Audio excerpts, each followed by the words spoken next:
Greetings, you curiouser and curiouser Herle Burly-ites. I'm starting here with a programming announcement of sorts. Over the next number of weeks, your moderately attractive and issue-oriented friends at Air Quotes Media pledge to bring you deep coverage of our current provincial elections. Our sister pod, Hotel Pacifico, has now gone daily to cover every square inch of political ground in BC. Give a listen to Mike, Kate, and Geoff. They're quite amazing. The political panel on Cursive Politics will weigh in on stuff whenever it's relevant for that group. And over here on the Herle Burly, we'll do some deep conversation on the other races in play, Saskatchewan and New Brunswick, and maybe, just maybe, Ontario. Only a man named Kory knows about that one, and so far he's not talking.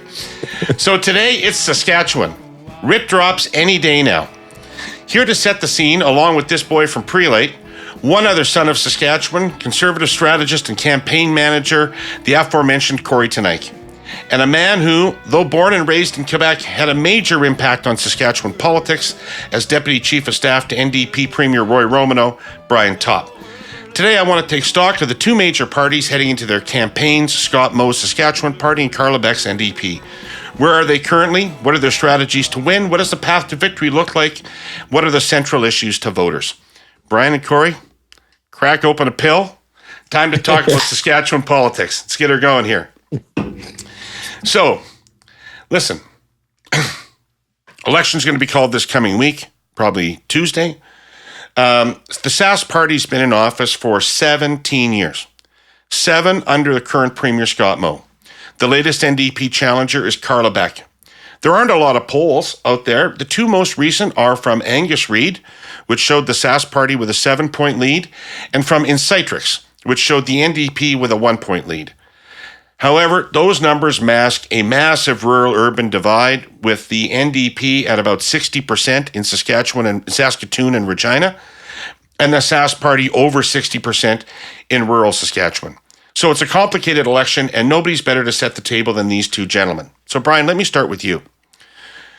The polling aggregator 338 says the Sask Party has a 99% chance of forming a majority government in this election campaign. Is that your assessment of where things are at?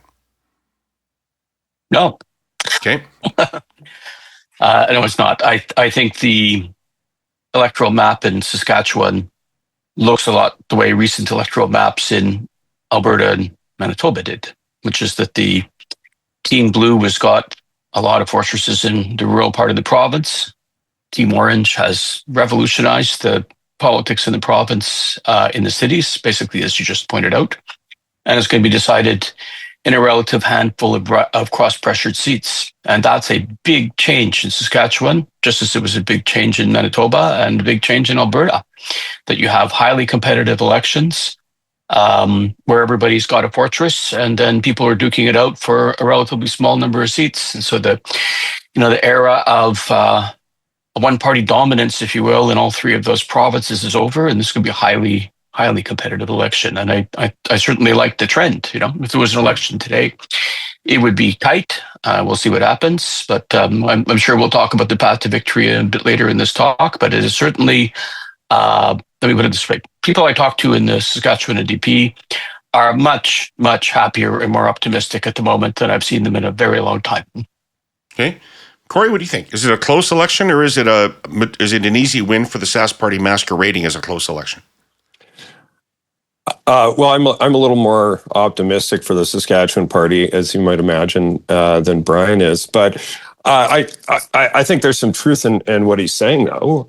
It has become more competitive, and I think there are a few reasons why that would be the case. I think there are things that we're seeing in basically every jurisdiction, not just in Canada, but around most of the Western world. This is a difficult time for incumbents. Across the board, there's a lot of grumpy people out there around cost of living issues, around affordability generally, interest rates, on and on. And I think that's a bit of a change for the Saskatchewan Party to wrestle with, because I think the economic story for Saskatchewan since Bradwell took office has been a very positive one, and I think featured by a lot of energy within their ranks, and almost becoming the party of the flag. but I feel like there's a little bit of that momentum shifting, to Brian's point, where, there's a little more spring in the NDP step, it seems. The most recent ads they put out, I thought, showed a level of confidence that I haven't seen there in some time. So no doubt it will be closer. I don't know how the NDP will crack into rural areas. I think it'll be very difficult. I think it's always difficult for conservatives in the urban areas. But I think coming back to something that's more normal, not what has been the case for the last few elections.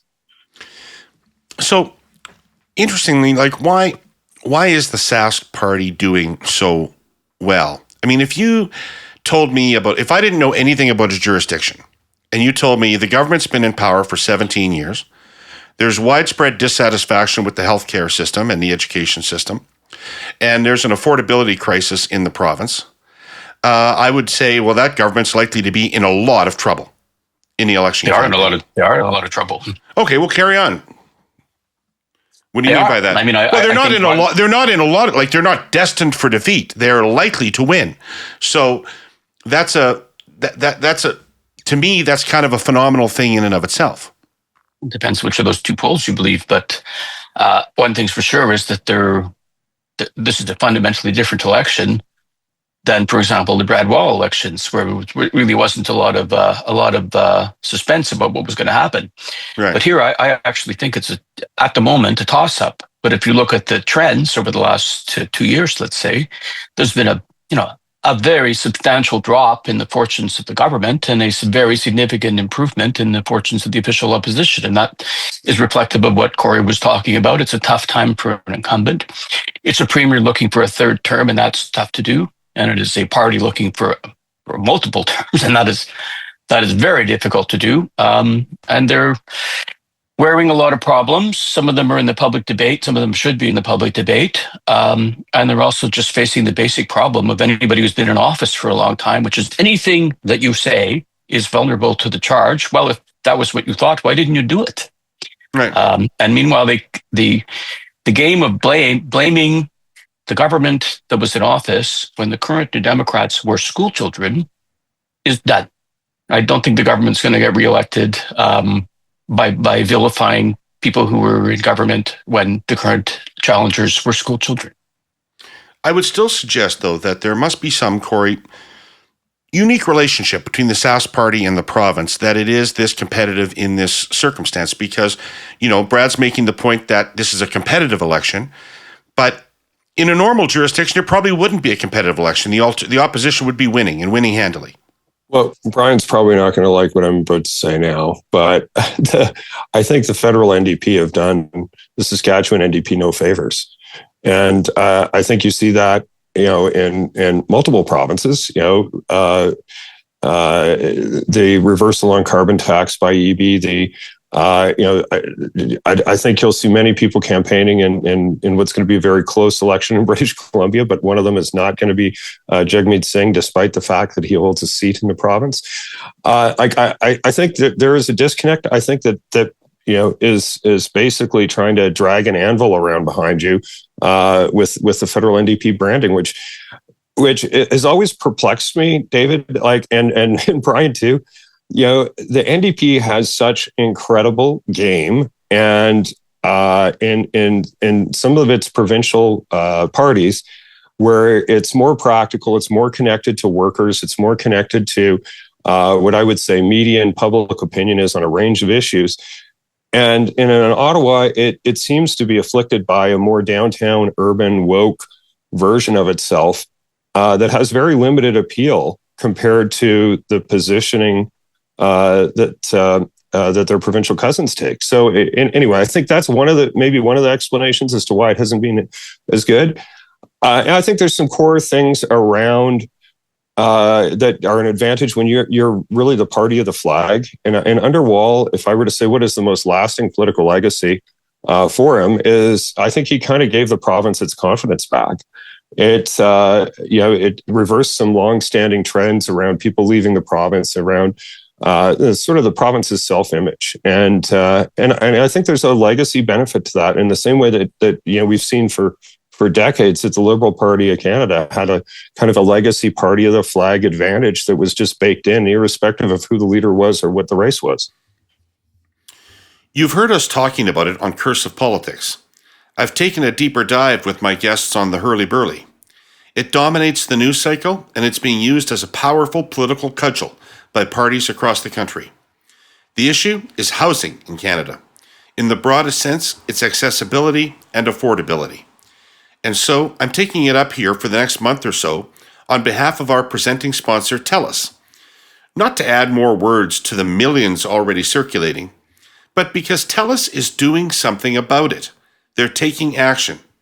It's a new initiative called TELUS Living, the creation of an all-new, mixed-use and purpose-built rental residential portfolio designed to address urgent housing needs, community by community, all over British Columbia.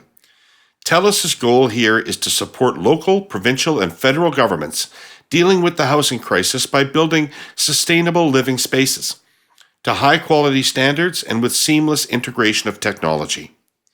How does TELUS do this, you might ask? Where do they get the property? Let me tell you a short upcycling story.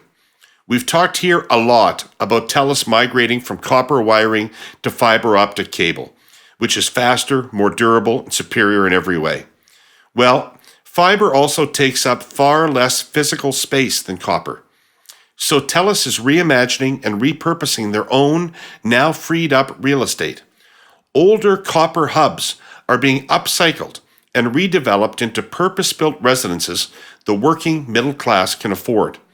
Teachers, emergency personnel, and other essential workers, students and young professionals, with a mix of unit sizes and amenities designed to fit the unique needs of each community. Damn clever, if you ask me. And they'll have all the connectivity and smart living technology you'd expect from TELUS. Next week, I'll tell you about 3 projects already underway in BC. Or find out more right now at telusliving.com. So, Brian, Kory and I can agree, and you can't.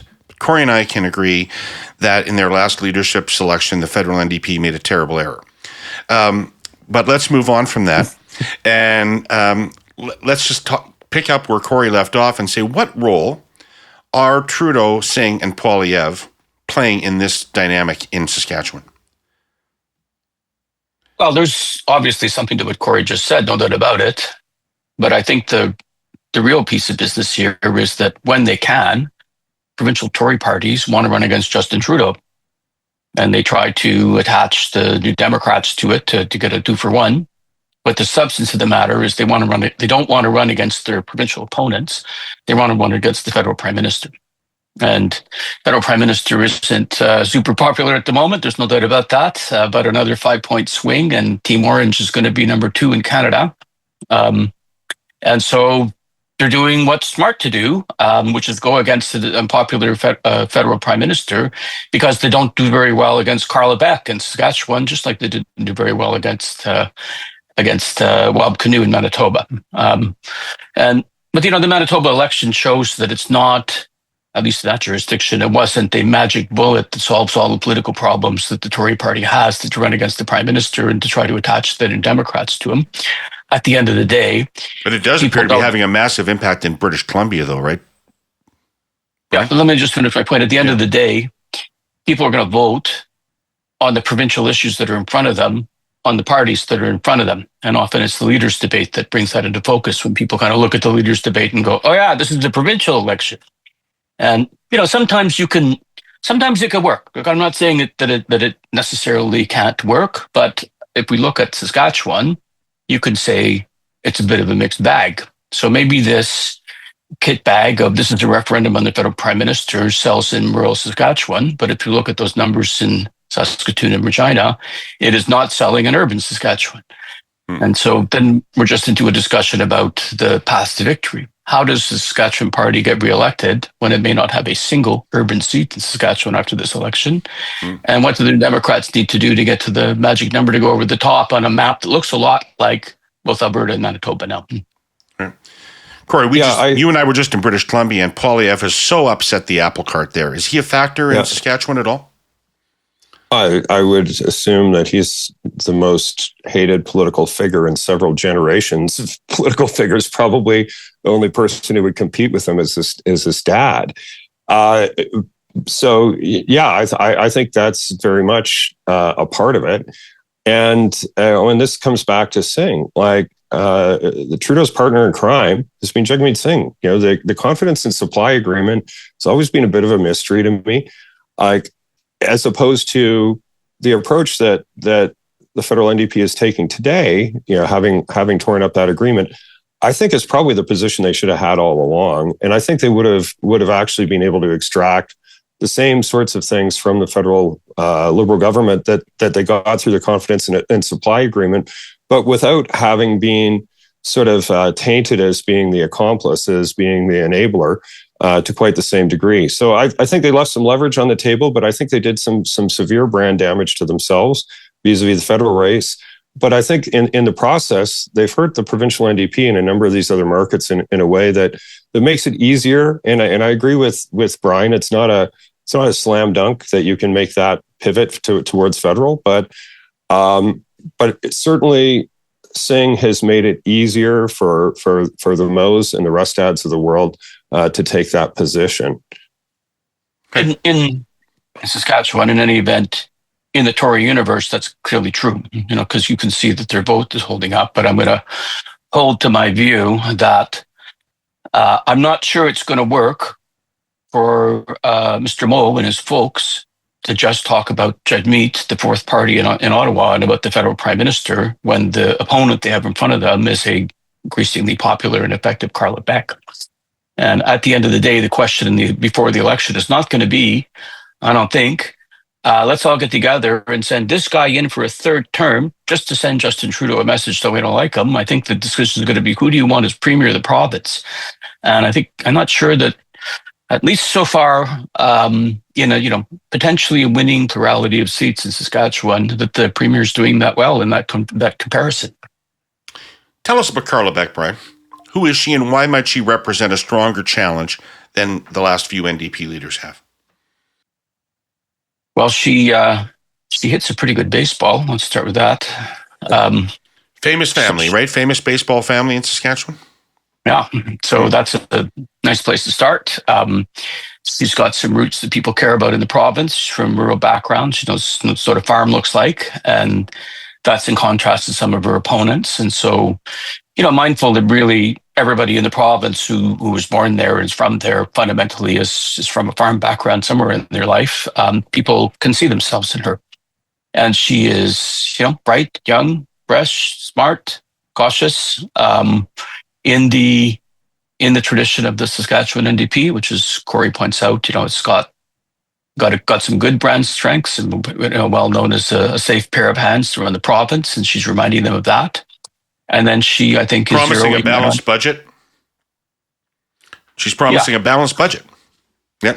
So that's Saskatchewan NDP talk, right? But it is Saskatchewan talk, but that's not the wow, I don't think, in what she said so far. The wow that she said so far is that people don't have to worry about big tax increases. And in this, she has played the same card that Wab Kinew played at the beginning of his campaign, which is to try to attack the certain Tory campaign at its root before it can get going. And so she opened her campaign by going at the obvious lines of attack once we stopped talking about Justin. And she also started campaigning, by the way, a month before the Writ, which Wab Kinew also did. And so the government thinks that the election is going to start in a few days, but Carla Beck thought that the election started almost 4 weeks ago. And she's basically had the ice rink to herself for the last 3 weeks, trying to take apart the obvious Tory campaign and laying out her frame. And I think in an election that the government would like to be short, that was smart. I think there's a lot of interesting things to sort of touch on around this. In the case of Kinew, I think you're looking at someone who I've described before and will continue to do so is probably one of the best political athletes in the country right now, in terms of just his raw ability to communicate and triangulate on issues and explain complicated things in a relatable manner, and to be enough off the stereotypical NDP brand is to get people's attention in a way that harkens back to, I think, some of the better aspects of the NDP's roots. So, you worked so closely with Roy Romanow. Roy Romanow, in my view, always could have run for any of the political parties. I didn't think he was an intensely ideological person, and in some ways delivered some of the best fiscal policy at the provincial level of any of his compatriots, as in other provinces in that period of time when he was around. Like, a very competent fiscal manager. I think under Lauren Calvert, that brand got blemished quite badly. And I think it's been a long road for the NDP in Saskatchewan to get back to a place that's more in that Romanow space. And so, I think it's smart for the NDP to try to take that on by offering tax cuts or things like that, at least commitments and not taxing more, because I think it's more Romanow-esque.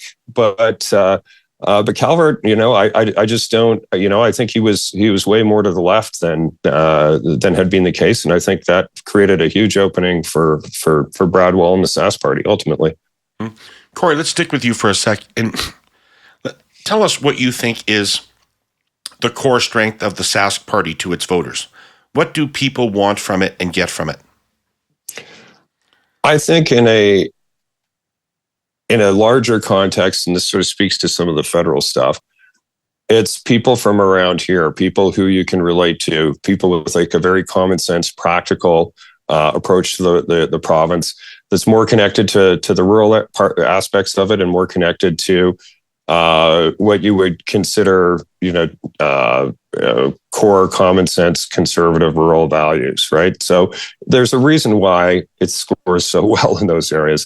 It is very much a reflection of that aspect of the province. And to Brian's point, even in urban areas, people are maybe a generation or two away from the farm, but there's been more of a rural cultural sensibility spill over into urban areas in the province of Saskatchewan, maybe because it's smaller, maybe because it's, the roots to that are much more, less in the distant past. There's a spillover into urban areas that I don't think is the same as what you find in other parts of the country. I think it used to be more like that in Alberta. I think it's been less like that in Manitoba for a long time, just because the relative size of Winnipeg being bigger. But Saskatchewan, there's still really a connectivity to that rural element, and the Saskatchewan Party is like the embodiment of that. And if you were to look for like a leader that is like, hey, central casting, send me a rural, farm oriented guy to give some tough talk on issues, come on down, Scott Moe. Like, he is very much in that ethos. He's never going to win a popularity contest if the voters are the editorial board of the Globe and Mail. But if it's heads of the local Lions Club in small town rural Saskatchewan, he's going to win 10 times out of 10. Like, he's just very much of that place. Brian, although what do you not think? I think agree with everything Kory just said.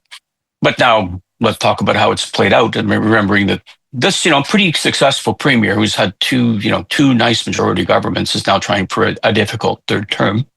How's he doing now?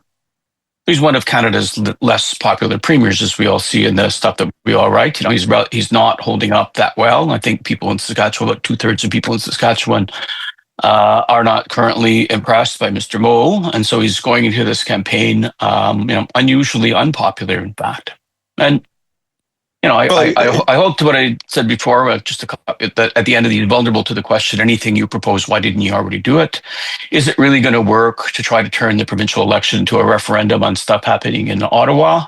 And then there's some things that, aren't really in the discussion, but if you'll forgive me for channeling Team Romanow for a few minutes, ought to be. This government, and in particular that premier, has gotten Saskatchewan $33 billion into debt. And what did they get for it? Yes, people were feeling good about the province for a long time, courtesy of commodity boom that just always makes provincial governments look good in Saskatchewan.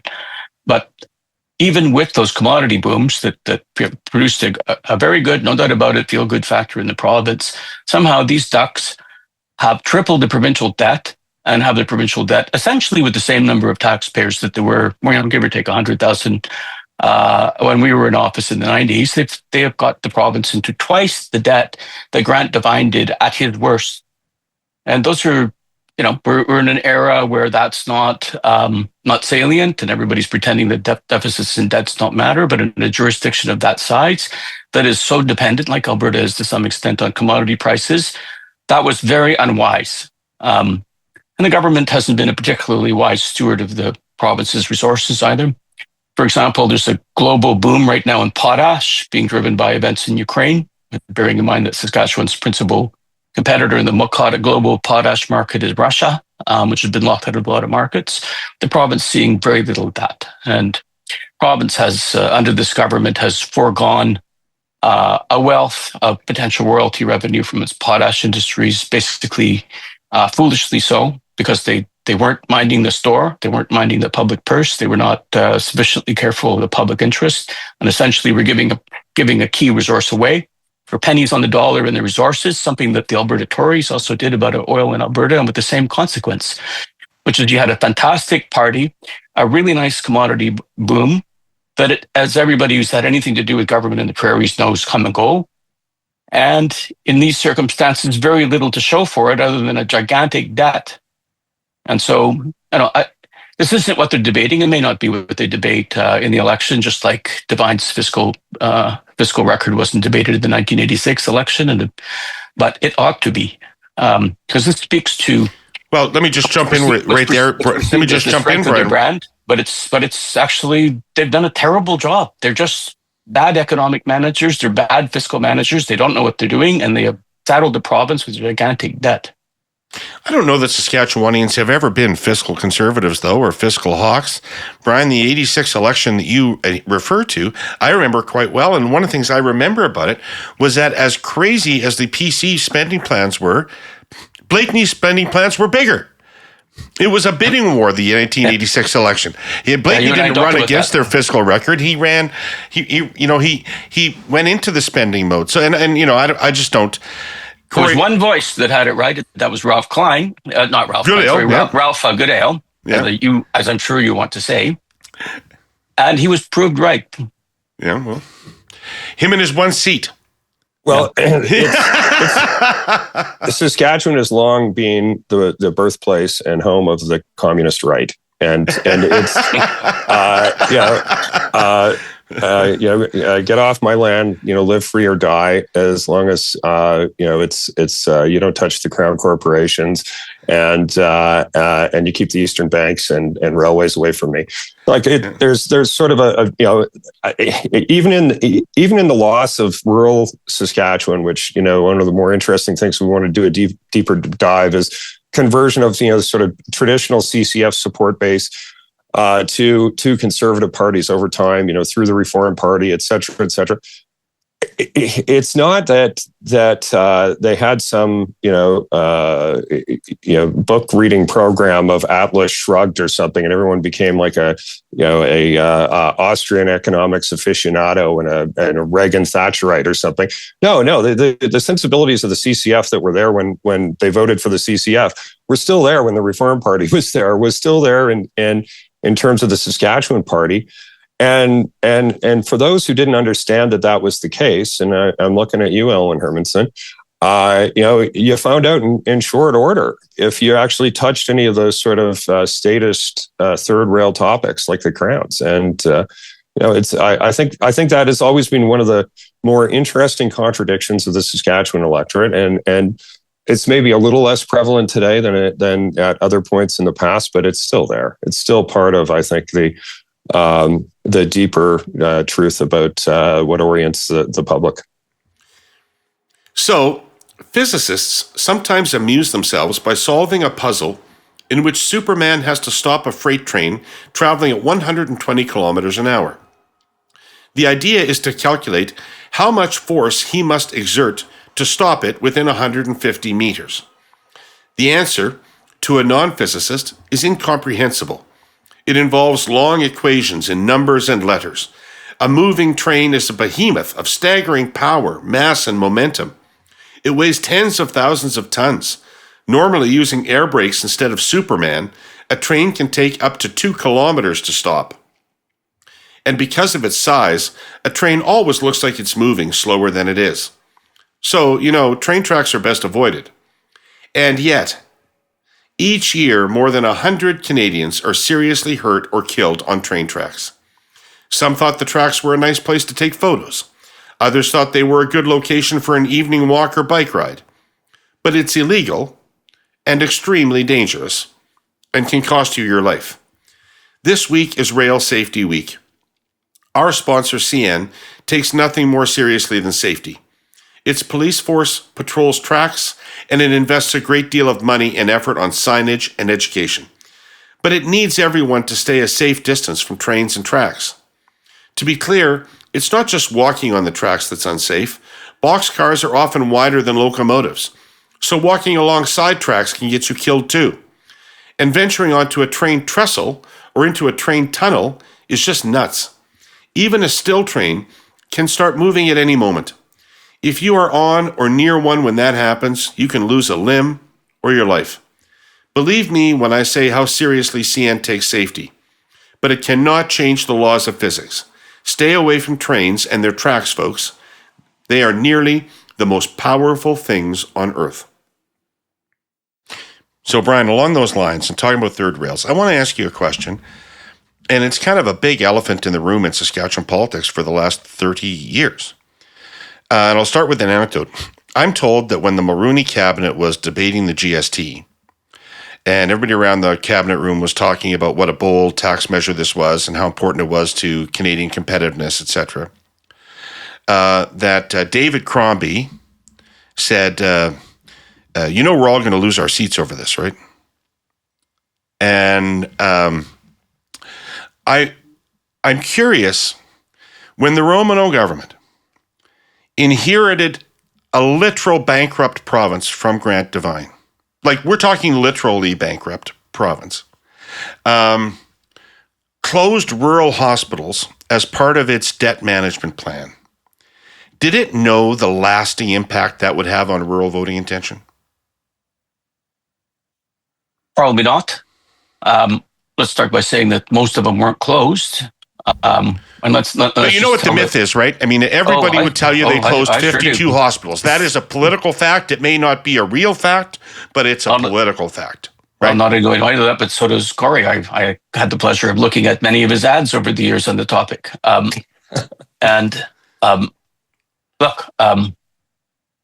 Let's just remember the whole story, and then let's talk about the politics. So the whole story, of course, was a Devine government reduced to extremely narrow majority in 1986. Essentially all rural members, all of who ended up, by the way, in cabinet, except for one guy. One of my favorite stories about Saskatchewan is that everybody got a cabinet job except one guy, and for months, Dwayne Lingenfelter and the opposition in the House were going, "What's wrong with George? Why doesn't he have a job?" Since everybody else did. But they were all given government jobs of some kind to just hold them all together in a circumstance in which they had a very narrow majority, and then they set about to try to reinforce that majority with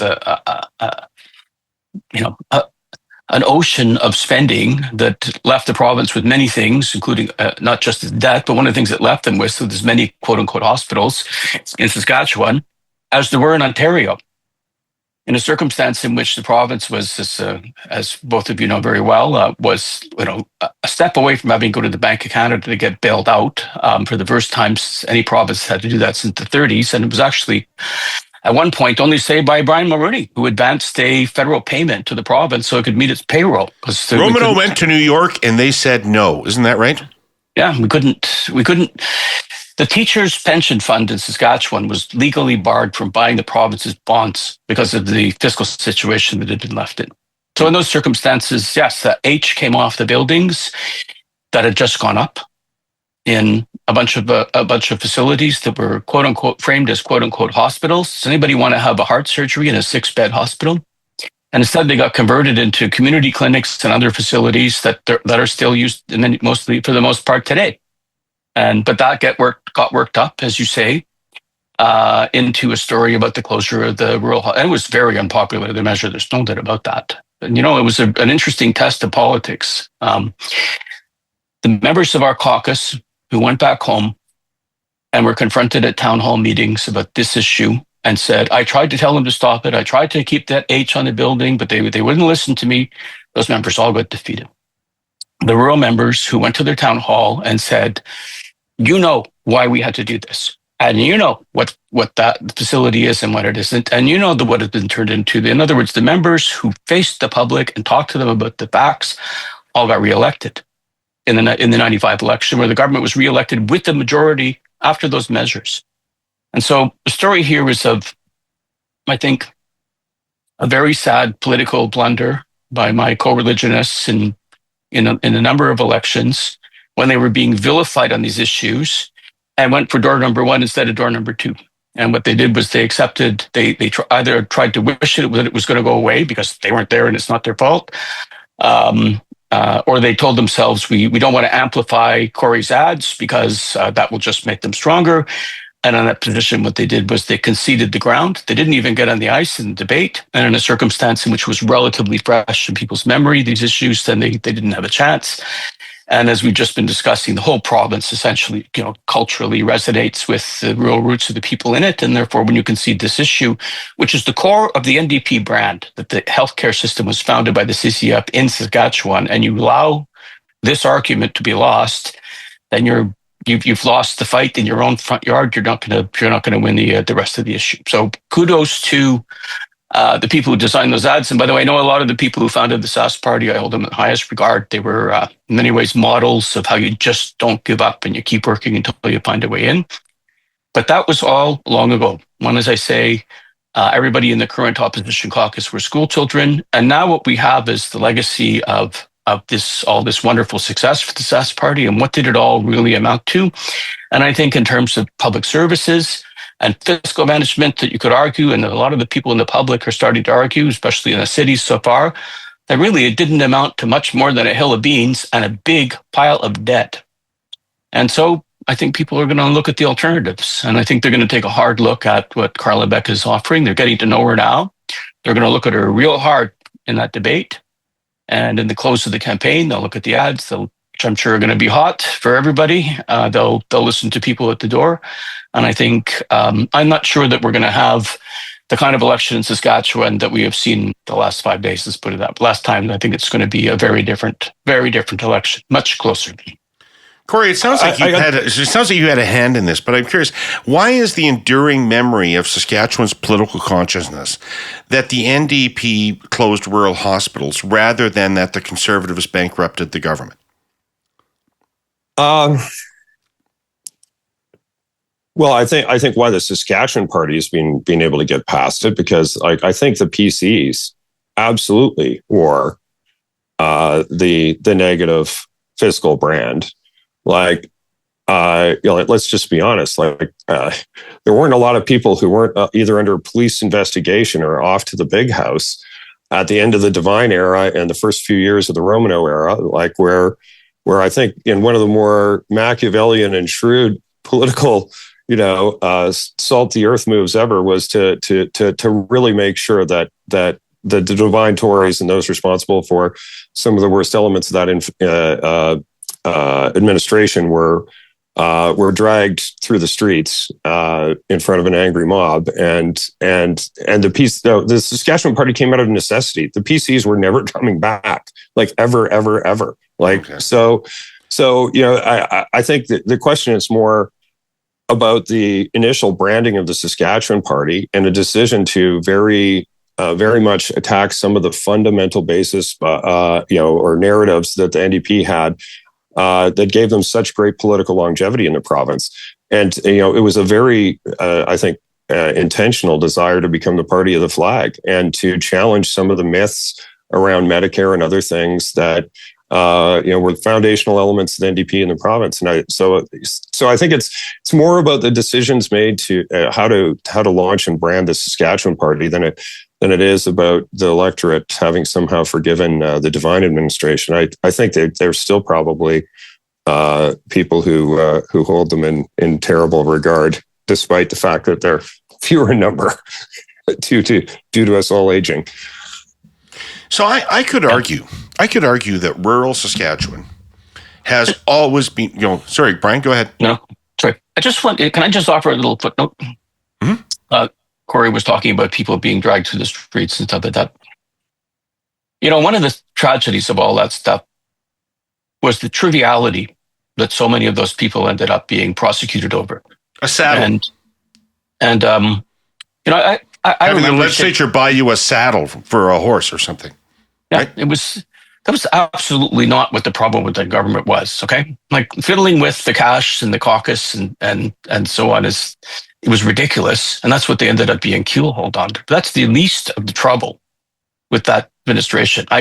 We could spend this whole show just reviewing the stuff that we had to dig out from during the Romanow years. But my point was they were keelhauled over trivia. I can remember a member, one of the last ones to get charged, who stood up in the legislature, a relatively elderly man from a rural riding, famous for wearing a big cowboy hat. And he stood up in the legislature, and he was charged by the police because he had used some of his caucus money to pay for the saddle that you're talking about, so that he could ride in parades. And he stood up in the legislature and cried, and he apologized to his family for what he had done to the family name, and then he was prosecuted for this trivial offense, which is highly debatable. I just want you to know, we watched that and said, this has got to stop.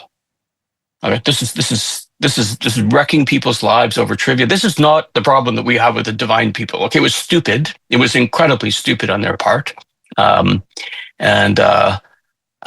that's not the root of what the problem with the divine government was. And it's just an example of how when that mincing machine gets going and these things get started, that they just don't stop, right? And the way they went. And at the end of the day, it was discrediting everybody in politics. It's so easy for people to conclude, well, everybody in politics is on the take and so forth. And so we were happy when it finally stopped.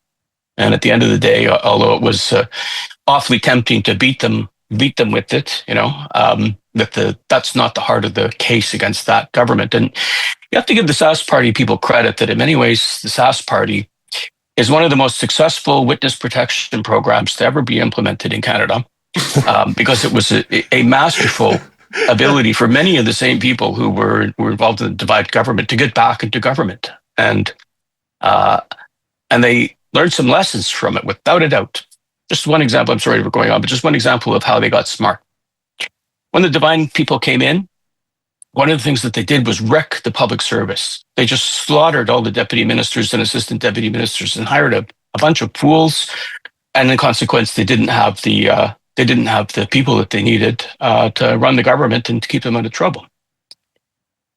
When Wall got into office, basically what he said to a whole bunch of deputy ministers who had been hired by Roy Romanow in the very slow and painful rebuilding of the Saskatchewan public service was, you're all working for me now. And most of them stayed in their jobs. And then they served him loyally as public servants. And then the result, the Wall government didn't commit a whole bunch of the errors of stupidity and incompetence that their predecessors had done because they were working with professional public service. And as a last footnote, that was our model in Alberta when Rachel Notley won in Alberta, explicitly looking at how the Sask Party behaved themselves in Saskatchewan. We got into power in Alberta, which had been Tory ruled for 43 years. There was a wide expectation the public service was going to be gutted. And basically the first thing we said is, you think we're going to fire you, but it's far, far worse than that. You're working for us now.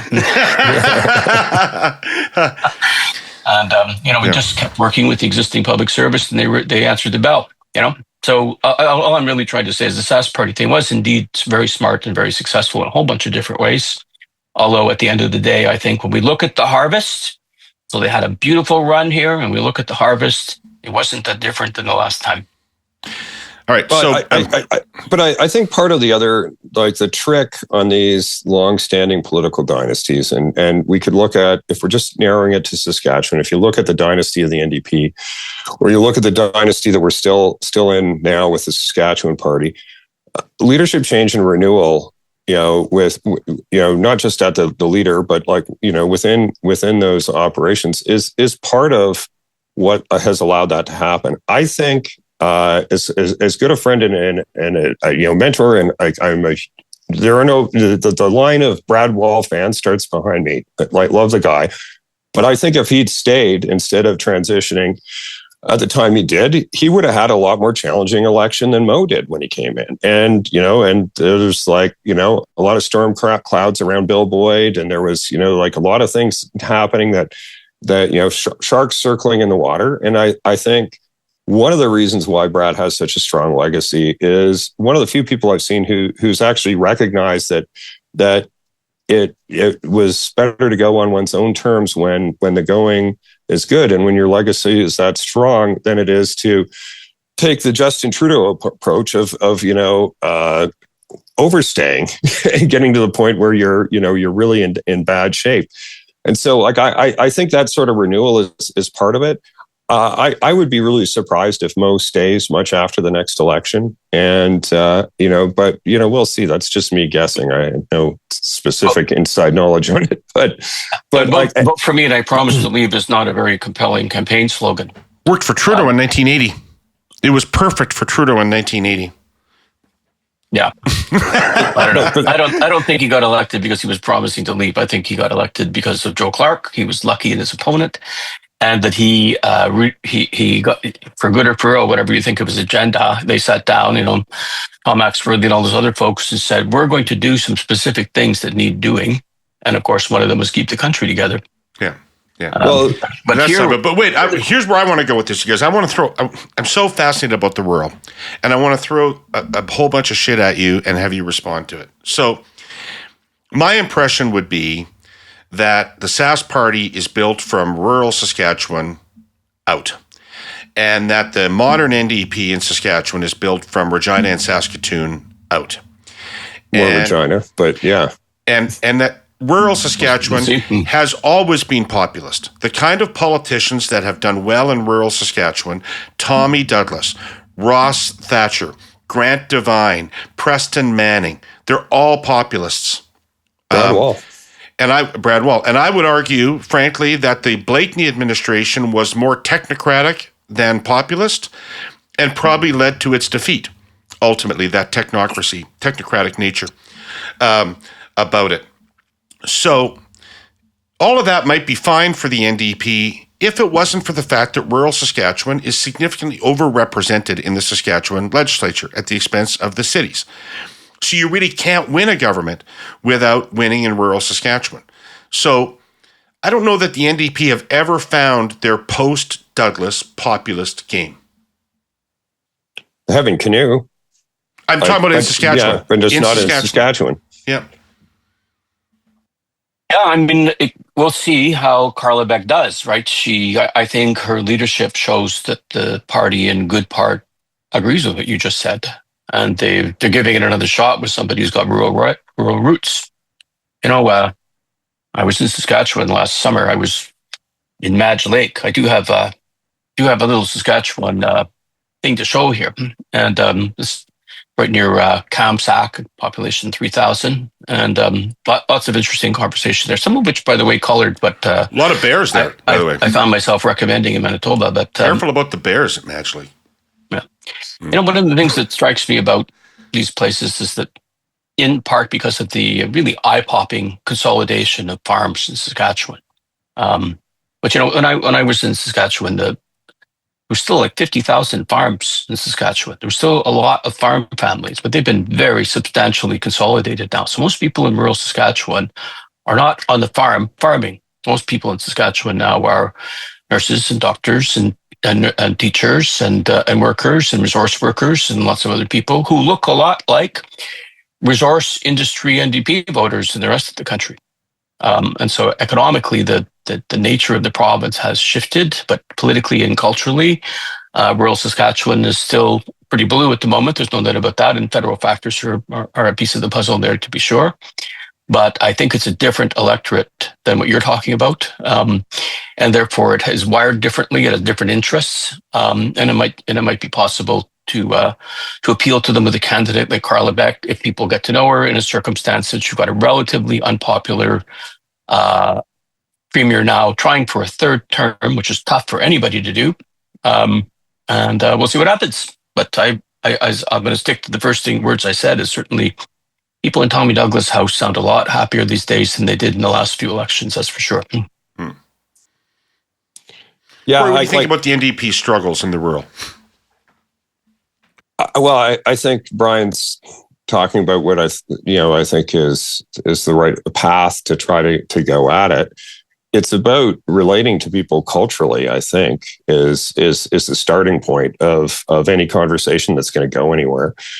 This comes back to, and I don't want to overstate or dwell upon the Singh stuff, but those traits were embodied in some of the past provincial leaders that the NDP has gone to the electorate with, where it's finger wagging and tisk-tisking, rural lifestyles and rural values and all of that.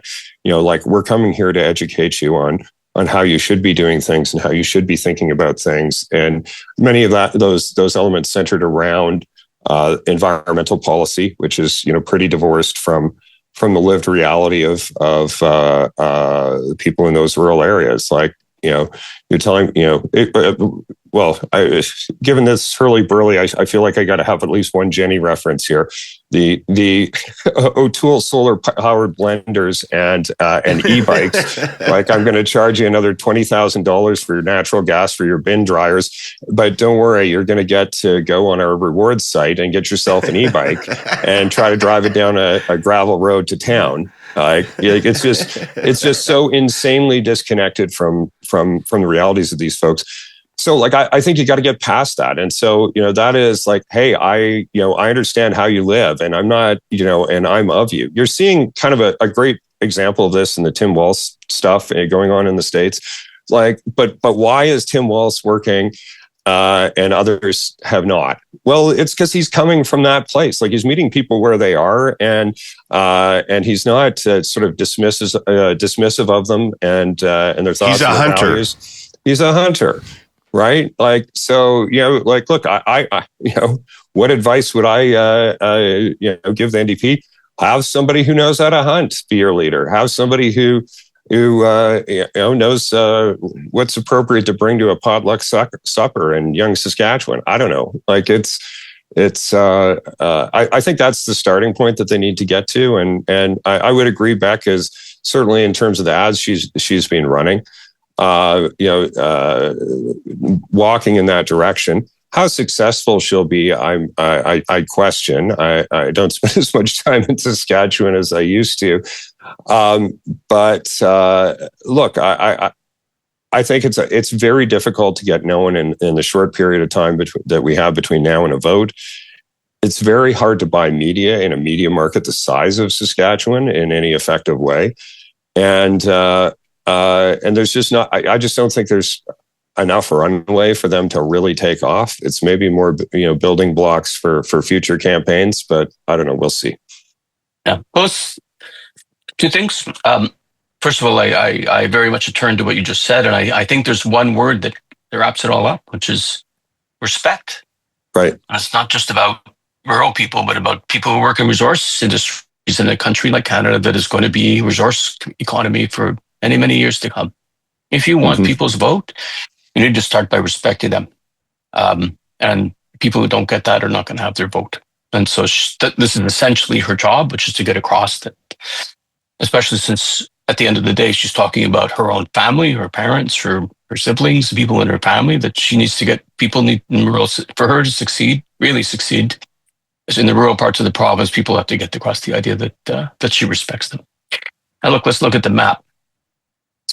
At the end of the day, if you just total up the numbers, here's the bottom line. If you win Saskatoon, you win Regina, you win the 2 northern seats, you win the 2 PA seats, you win the 2 Moose Jaw seats, you're the government. Well, wait a second. If you win Regina, you're talking about winning every seat in Regina and Saskatoon. Yeah. Right? Which certainly in Saskatoon will be a tough lift.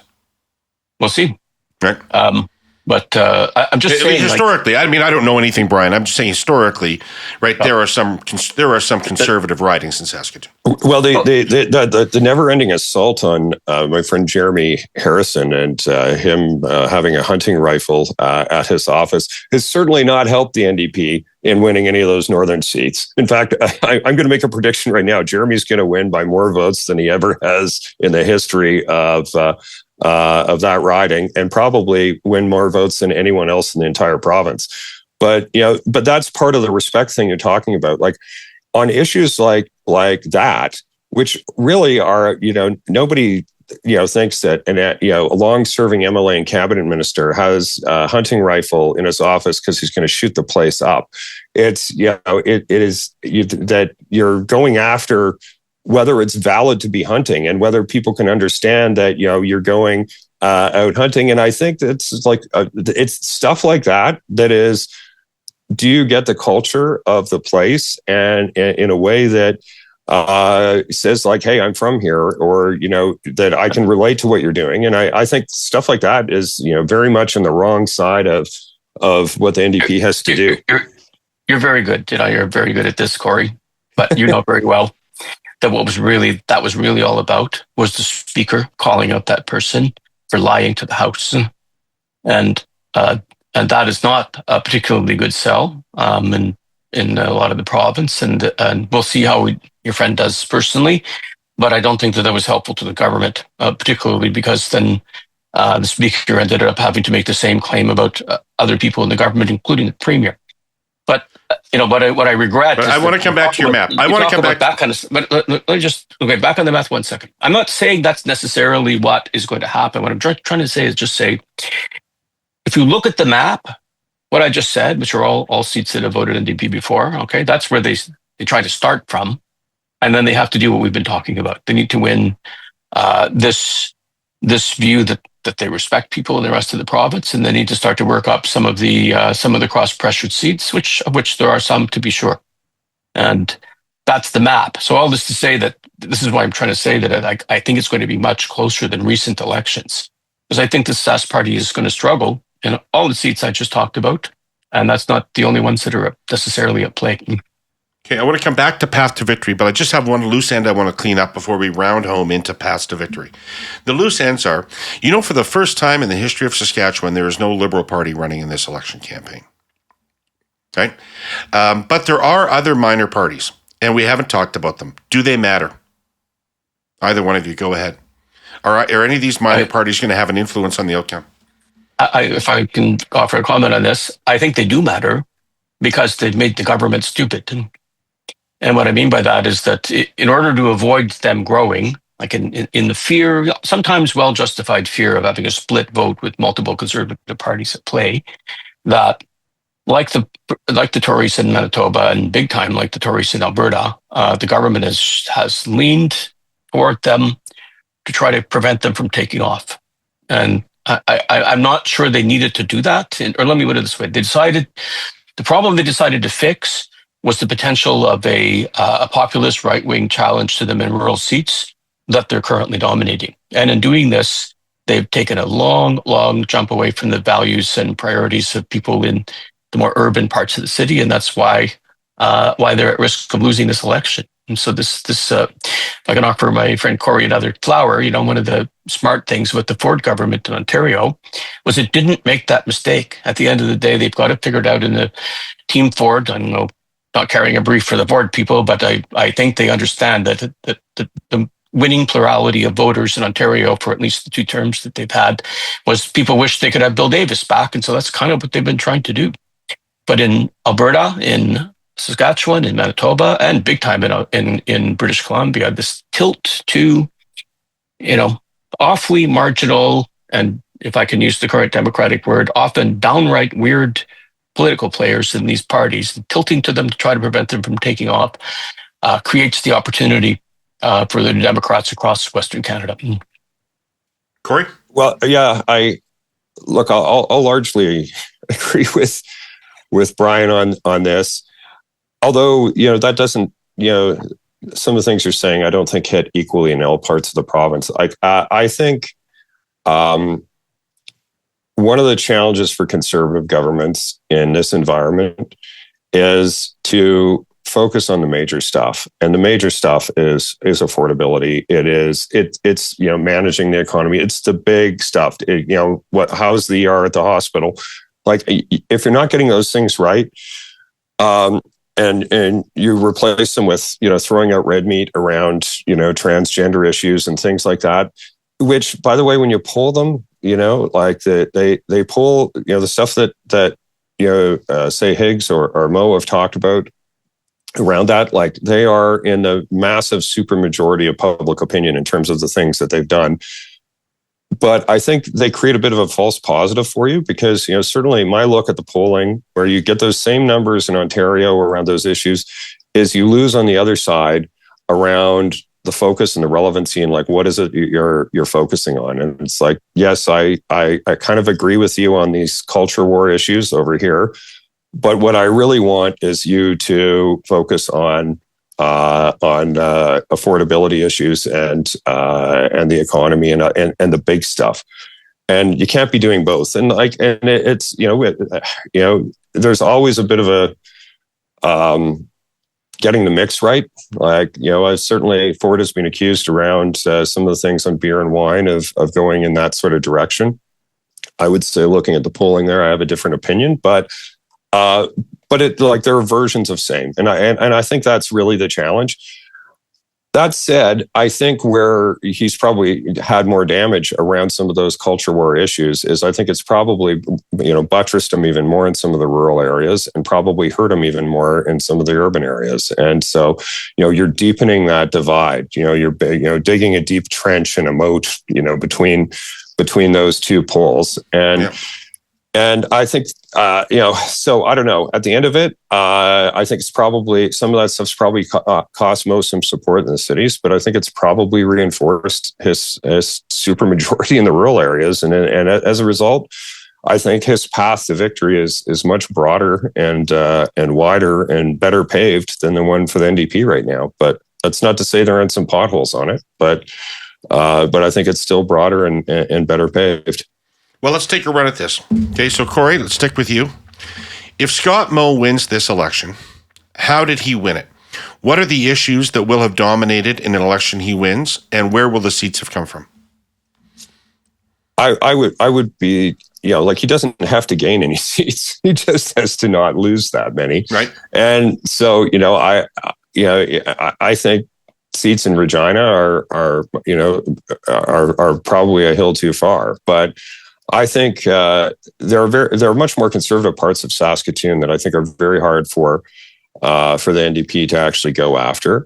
And I think anything outside of Saskatoon and Regina, you got to fight to the death on. And I think that's quite possible to do. I would try to keep the lens on Trudeau. I would try to keep the lens on Jagmeet Singh. I would try to keep the lens on the NDP aren't from around here and they don't think like you and I. And, we're focused on that rural base and just feed and water that as best you can and try to not even allow space for the other folks to be considered. You want to have them ruled out before they're even looked at as an option, and which has largely been, I think, the play that the Saskatchewan Party has run in the last several election campaigns. Right. All right. And how about you, Brian? If Carla Beck wins this election, what issue emerged that allowed her to win on it, and where will those additional seats have come from, do you think? Well, I think the government's going to be defeated on time for a change. That they've been in office too long, that the harvest has not been very impressive, that the Premier is focused on issues that aren't about you, your pocketbook or your public services, and that it is time for a change. And that is always the kryptonite that kills premiers who are trying to get third terms, which is, why should we give you a third term? In particular, when you have, as I'm going to stay in my frame of a really sad harvest and relatively little to show. And so the Carla Beck's job then is to knock out the attempts by as Kory just said, the attempts by her opponent to disqualify her out of the gate. And the government gave her the gift of 4 weeks of time alone on the ice to try to do that. We'll see if they've succeeded, but they certainly gave it a strong run. Right. Trying to deal with the attempts to disqualify her. And then I think she's going to lay out what you'd expect from a Prairie NDP ready to govern party. She's going to be talking about building on the commodity, the province's commodities and industries. She's going to be talking about incremental improvements to healthcare and education. She's going to talk about restoring common sense to government, and she's going to promise not to hike people's taxes while she's doing it, because there's no doubt that people have affordability on their minds. And what are some surprising seats that she would win in order to form government?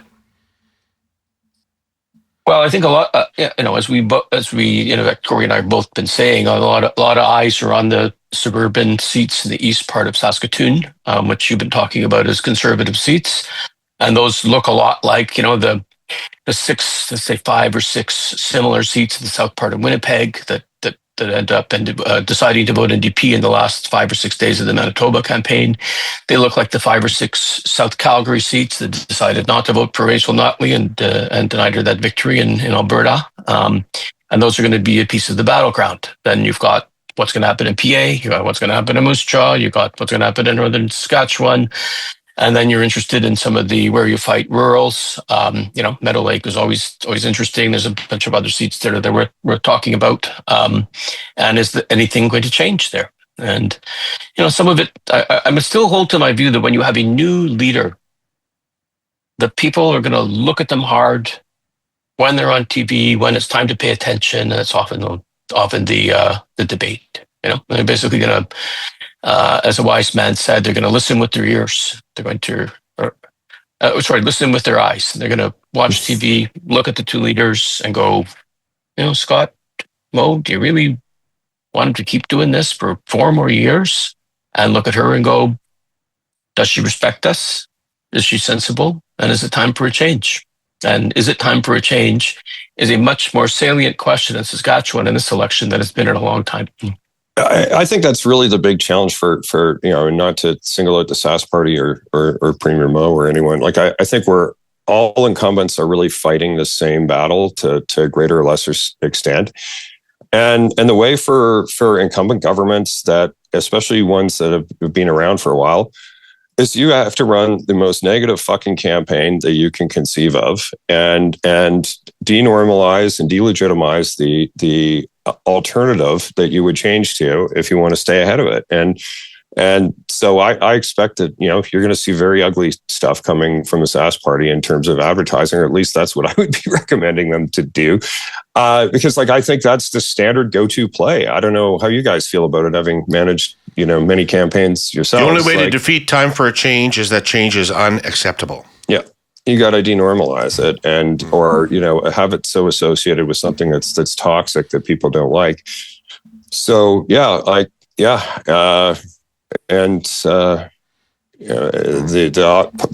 path that I would be marching down is going after Singh and Trudeau and even tying then, NDP to that. Even then, people are frustrated when you run that winning campaign, Having run it and won it, the change is unacceptable campaign, people are frustrated by that result because they did want change.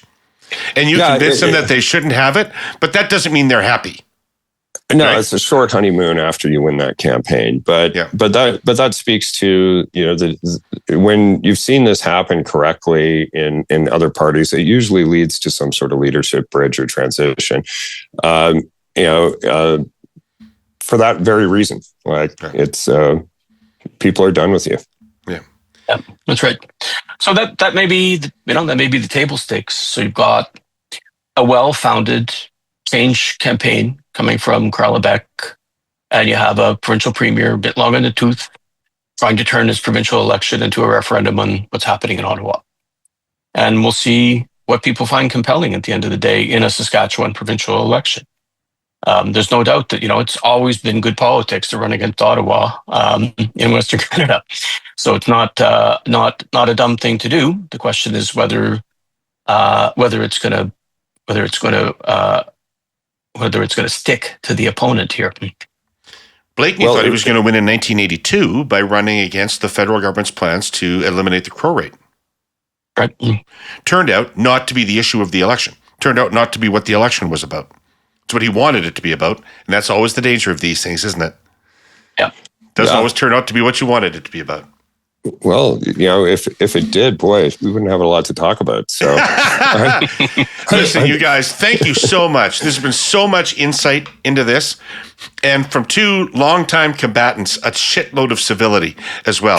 So, and mutual respect. So, I appreciate it all. And the one thing that a Liberal, a New Democrat, and a Conservative from Saskatchewan can all agree on is go Riders. So go Riders. Here we go. Go Riders. All right. Thank you, gentlemen. We'll see you again. Take care of yourselves. I want to thank our presenting sponsor, TELUS, our sponsor, CN Rail, and all of the people that watched or listened to this show today. Thanks very much. We'll be back next week with more political coverage. We'll see you then. Take care. Burly, burly.